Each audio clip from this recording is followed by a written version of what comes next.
Okay, this is what my job is like as a fire tester. So they just triggered an alarm for an elevator lobby. By the screen here, the elevator shut off.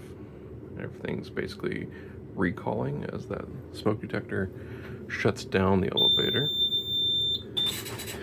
We get a couple of random troubles here every time fire goes off.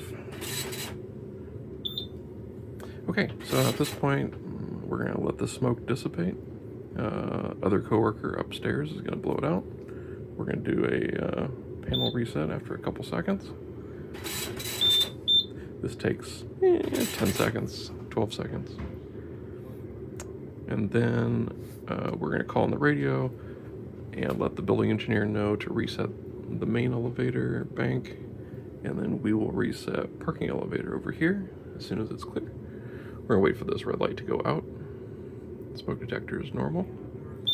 And there it goes.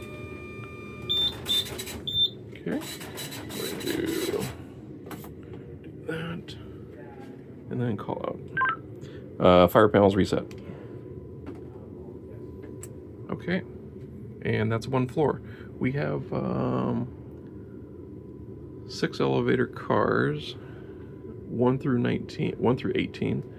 The parking elevators, 2 cars for P2, P1 ground, so that's 3 floors. Then we have a freight elevator for floor 19. So this takes 4 or 5 hours-ish.